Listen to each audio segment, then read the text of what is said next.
Hello guys! Magandang hapon sa inyong lahat. I am Chirurgas Mamasagari Channel, a faith healer, also a tarot reader. So ngayong hapon na to, nagbabalik tayo. So guys, na-miss nyo ba ako? So guys, andito na naman tayo na sa aking channel. So bubungkalin natin at bubulabugin natin. This is something first time ulit natin makapag-reading, no? Ngayong taon na to, no? For PBBM. This is something a weekly pasilip, no? For this year. So, let's see. What is the messages, advice sa kanya ng ating angels for this? Something apawang gabay lamang po, ha? Gabay lamang po itong reading na to. So, ano man yung bagay na malalaman natin ay gabay lamang po iyon, no? And of course, let's see. This is something entertainment purposes. So, guys, alamin natin at bungkalin natin ano naman yung mga bagay na mahagilap, no? Sa administrasyon ng ating presidente, na si President Bongbong Marcos Jr. Hagilapin at tuklasin natin ano man yung mga bagay hakbangin, ano man yung mga bagay na malalaman niya, at mga bagay na mahagilap sa kanya, anong mga bagay o energy na maaring malagap natin. So, try natin, tuklasin natin at bubulabugin natin, no, para magbigay ng gabay sa kanya, no? Ano man yung mga bagay na kailangan niyang iwasan o mga bagay na kailangan niyang malaman. So, let's see. And of course, kailangan din natin malaman. So, let's watch this.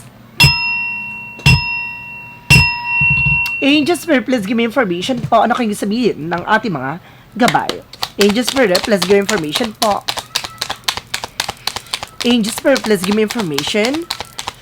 No, para sa ating president na si President Bongbong Marcos for this year, from this weekly pasilip. Oh, there's a tower moment. There's something a major changes. Na ibig sabihin ngayong linggong to, maaari may mga bagay na maaari magbago. Magbabago na ang situation. So, may mga bagay na magbabago dito sa kanyang administrasyon. And there's something in Ten of Wands, something overloaded. Now, may mga bagay dito na maaring, kumbaga, nagbibigay pasakit o bagay nagbibigay pabigat sa situations. Now, may mga bagay na maaring matuklasan niya kung sino yung mga bagay na parang, kumbaga, nagbibigay pabigat, no? Para matuklasan or para malaman kung sino ba talaga yung punot dulo ng lahat, no?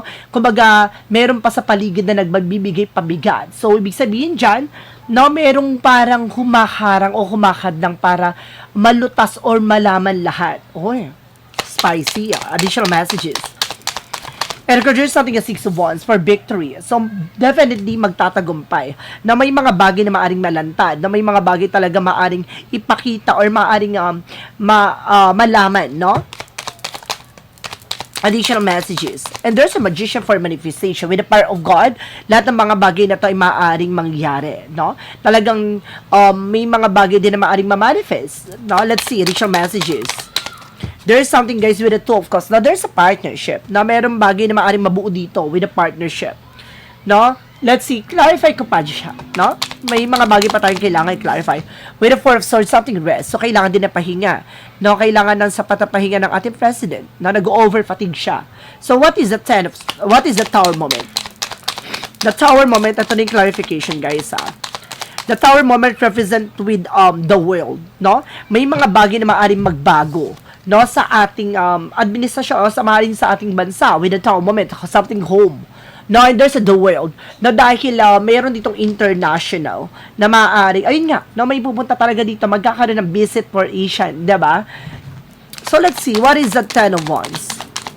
Alamin pa natin yan, maka-clarify pa natin. There's something, guys, with the Nine of Pentacles. Now, there's something of blossoming na may potential for abundance. Pero meron dyan, may mga bagay na bibigay pabigat. Ano yung mga bagay na ito maaaring matuklasan na, malalaman na. No, there's something of parrot. No, may potential para maging malago, pero merong kumbaga chismakers, no? Merong, kumbaga, nagbibigay ng informations, no? Bakit parang lalong bumabagal or lalong tumatagal yung mga investigations. So, may nagbibigay ng information, nagmamatsyag pala sa loob. What is the Six of Wands? So, there's a Ten of Swords with the sabotage. Malalaman na ang traidor. Ngayon linggong to, makikilala na kung sino sumasabotahe. What is the Magician? The Magician represents with Eight of Wands. So, this is communications, no? Magkakaroon ng, kumbaga, informations, no? Makakatanggap ng phone call, messages, and email, or something, documents, no? Kung sino tong tao na to na maaring sumasabotahe. With the power of God na maaring mailalabas siya, malalantad siya, makikilala siya, at malalaman yung pagkakakilanlan niya. What is that Two of Cups? Reference with the Four of Swords. So, this is something of rest. no? And of course, the four of, sorry guys, with the four of wands, with a celebration. Oh, may partnership daw na magdadala ng celebration. There's something na gathering, no? And there's something, a lot of communications, transactions, collaborations, no? With the four of swords, there's a ten of cups, sa happiness, family. So, kailangan niya na sa patapahinga dito dahil maraming mga bagay na nangyari this past few months. So, pinapakita dito na maging tumagan, kailangan niya ng time with the family. So, what is the tower moment across the world? Ito yung gusto ko malaman. The tower moment across the world represents with the Empress card for something a revert. No, may revert dito, parang sinasabi na maaring maibalik yung sigla, ganda ng situations ng ating bansa. Oh my God. So, ngayon linggo to unti-unti nang magkakaroon ng clarity. No, magkakaroon ng enlightenment, revert, na parang maaring mabuhay muli, no? At there's a blessing coming in. And there's a judgment. Pinapaalalahanan, no? May paalala talaga na kailangan mag-pay attention, no? Meron talagang parot, yung dakdak ng dakdak. No, siya yung nagpapabigat. Siya yung nagpapagulo. Yung dakdak ng dakdak. What is the Six of Wands? Because the Ten of Swords. Represent with the Three of Swords. Now, there's something insecure. Or meron dito talagang gumagawa ng hindi maganda. No, para sabotahin ang eksena. No? Parang merong bagay na ayong malantad. No? Pero maglalabas ang katotohanan kung sumasabot at traidor. So there's something with a Hierophant. Now there's something education, there's something a lesson learned. May mga bagay dito na kailangang pakakatandaan, matutunan, no? And of course there's something related about sa religious. No, there's something religious. And there's a devil card. No, mag-ingat, no, meron ditong partnership, no? Nasa paligid niya lang, mag-ingat siya dahil there's a hidden intention. Mag-ingat to ang ating president dahil merong hidden intention sa kanya dito. Let's see what is the Four of Swords, the Ten of Cups. Pasensya na guys, ngayon lang tayo nakapag-upload. Gawa na ang daming pasyente international.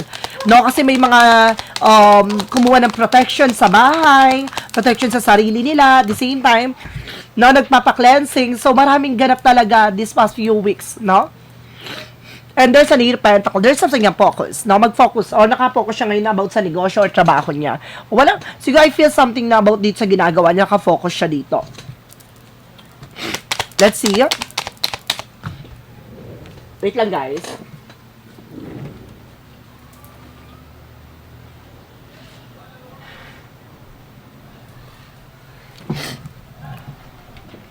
Nagbago na naman kasi ang klima dito eh.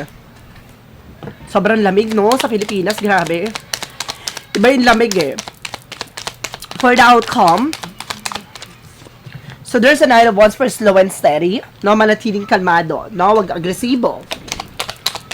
Additional messages. And there's a Nine of Pentacles, maging secure. Nasa lahat ng mga bagay na gagawin. May paalala talaga eh. Kaya sinasabi ko, meron ditong nasa loob ng eksena nila, no, na nasa isang pagpupulong, no? I feel something na nasa loob siya ng investigation, something like that, na meron dong parang mata, or meron dun na parang mayroong nagmamatsyag, or parang nagbibigay ng information. And there's a Death card. Ay! Malalaman na daw. Malalaman at matatapos na talaga to. Itong sumasabot tayo, ito makikilala talaga siya. At may related, no, sa pagkamatay ng isang tao.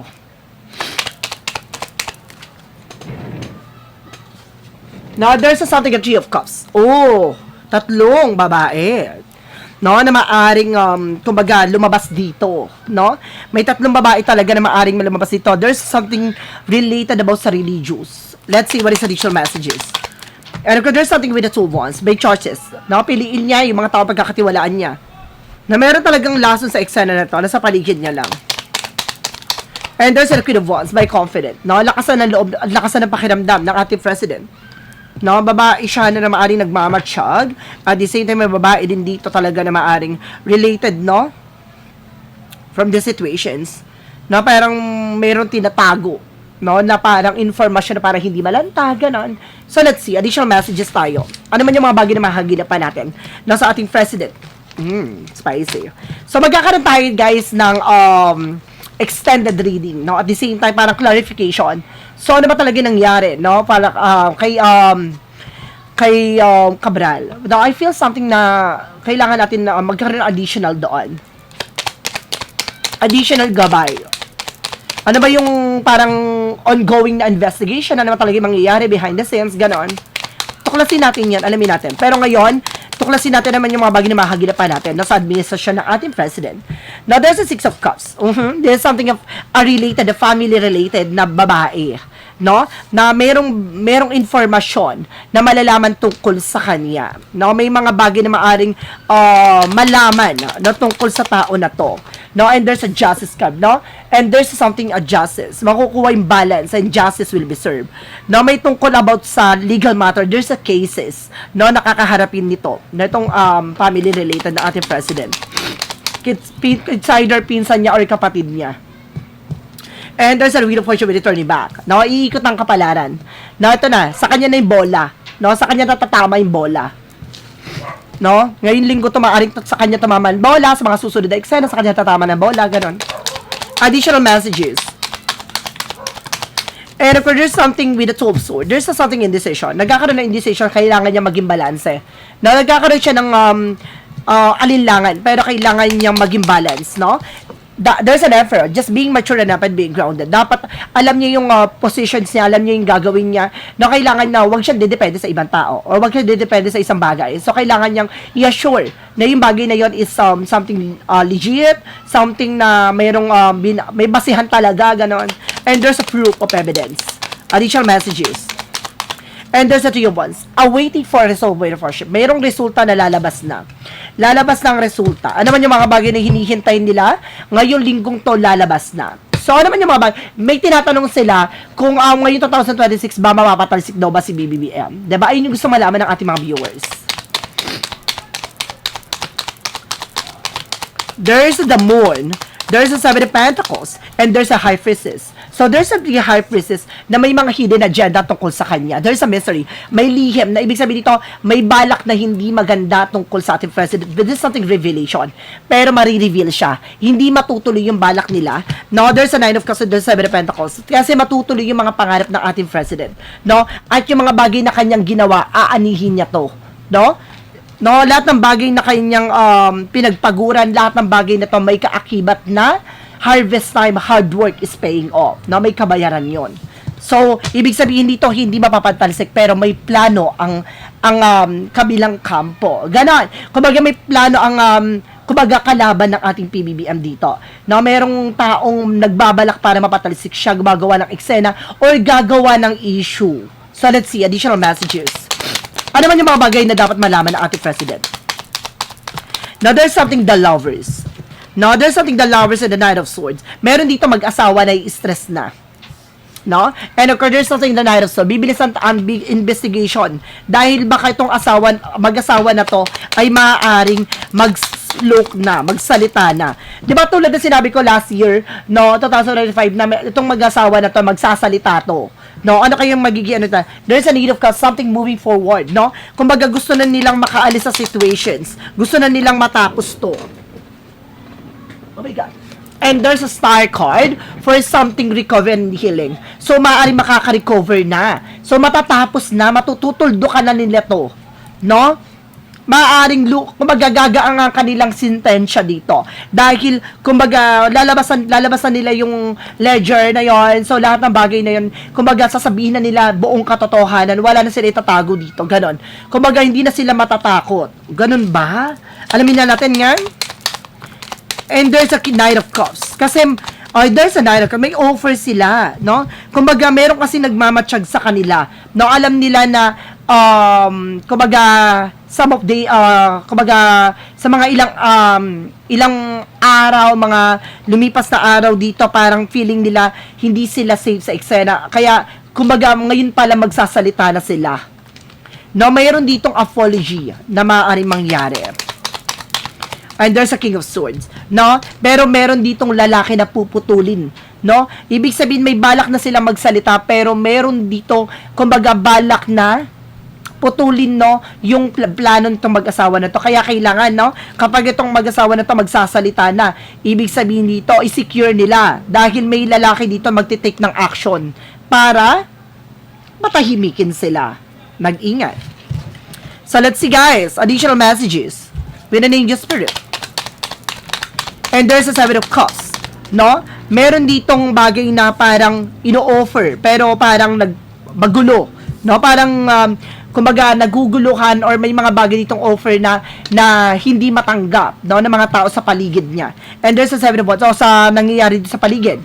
Na there's a Seven of Wands for protection. So, being protected.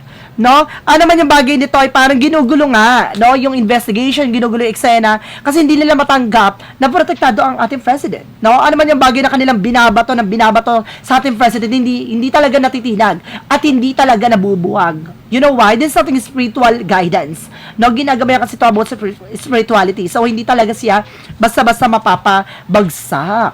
So, let's see. Additional messages. Ano man yung mga bagay na mangyayari doon sa mga kalaban niya? Let's watch this. There's a Fool card, King of Pentacles. So, there's a Chariot card. Sinisecure na nila. No? Sinisecure na raw nila. Gumagawa na sila ng action na sinisecure na raw nila. No? Ang about sa, there's a Five of Pentacles, financial loss. Yun tungkol sa mga nang walang pera. Ibig sabihin dito, talagang inaano na nila. No? Talagang sineset up na nila para hindi makuha or para hindi mabawi o maaaring, kumbaga, inaano na nila, sinisecure na nila para hindi mabalik, no, yung pera or maaaring, kumbaga, kung sino man yung mga may kinalaman sa flood control issues, papatambahin na nila, no? And there's a Fool card. Now, there's a new beginning. Pero hindi magiging ganun ang eksena. Bakit? No, dahil with the Ace of Swords, there's a mental clarity. Dahil merong mga bagay na pagbabayaran at magbibigay ng tagumpay at kaliwanagan. No? Kung sino man yung mga taong may kinalaman sa flood control issues, no, scandals, maaaring pagbabayaran na nila. Ano man yung kanilang mga bagay na ginawa. Oh, spicy, guys. So, let's see. Additional messages tayo. With the shadow work of Vision 1. From the shadow work of Vision 1, so, there's something with our addictions, healing. No, magkakaroon nandito ng healing, guys, with the support.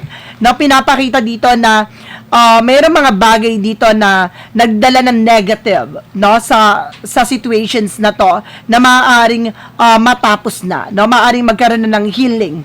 No, kumbaga, there's a full of support. May babae dito something addictions, no? Meron ditong babae na super kumbaga, ano siya, greedy. Babaeng greedy, no, na makuha ang positions. Babae. Kita niyo yan? There's something addiction and course the girl is a girl. Babae siya na na gumigainer, ganon. Let's see what is the clarifying for life situation. And there's a labyrinth of choices. Oh, total there's a puzzle talaga, guys. No, unti-unti talaga siyang bubuin. Nakita niyo yan? No, there's something a puzzle. No, kumbaga, may mga part dito na nadadaan siya, pero akala niya yun na yun, pero yun pala, hindi pa pala yun yung tamang way o daan, tapos babalik siya ulit doon. Kumbaga, merong bagay maaring, kumbaga, pagdaanan muna sa ngayon. No, hindi pa kasi, kaya siguro nililigaw pa ng eksena dahil meron pang pinaka-head na kailangan talagang tanggalin. Kaya siguro ginugulo pa yung situations na to or nagugulo pa yung sitwasyon na to kasi meron talagang dapat na maano dito na tao, no, napakabigatin, no, big fish talaga. What lies beneath your future? And there's a red lipstick stains. So meron dito about sa red lipstick stains. No, meron talagang bakas. No, stain something bakas, no? Bakas to. And there's oh my God! There is something positive and negative sides. No, meron talaga dito na tungkol sa hindi tunay na kineso. There's a pregnancy kasi Ayan And there's something, oh my God, ibig sabihin dito, kumbaga meron, yung babaeng talak ng talak dito at babae itong nakakakuha na information sa loob. Ito yun. Itong tao na to, ibig sabihin siya yung nag-i-exploke dun sa kalaban or sa ibang partido. So, maging ingat lang, no, ang ating president, no, sa pagbibigay ng mga informasyon kasi may kakonektado dito sa tao na to. No, this is something na may related din about sa addiction, no? Yung tao na to. Mag-ingat siya. Kasi meron siyang binangga dito sa eksena na to na hindi nila matanggap, no? Ganon. So, mag-ingat lang. So guys, this is something, a weekly pasilip, no, para sa ating PBBM, na si President Bongbong Marcos Jr. So guys, once again, this is something ang pawang gabay lamang, ha? Pawang gabay lamang po ito. And of course, don't forget to like and subscribe my channel and hit the bell for more videos update. Then of course, maraming salamat po sa mga walang sawa pag-support sa aking channel at sa mga masugid natin pagsusupport sa mga masugid natin na supporters dyan, no, sa paghihintay ng aking videos, sa mga nagla-like and subscribe sa akin, and of course sa mga nagko-follow sa aking FB page, then of course guys sa mga client, customers, pasyente, no, na international and local, sa mga nag reserve ng slot for private tarot reading. Just maraming salamat po. Kung ikaw ay gusto niyo mag-proceed for private tarot reading, just let me know. At the same time, meron pa tayong mga protection and charms na available, just let me know then. So guys, maraming salamat po, no, sa mga walang sawa pag-support sa aking channel, lalo na ang skip ng ads, na way pagpalain po kayo ng Diyos at may kapal, siksik liglig umapa na biyayang manong balik sa inyo. Maraming salamat po, and see you the next video. Bye bye and babush.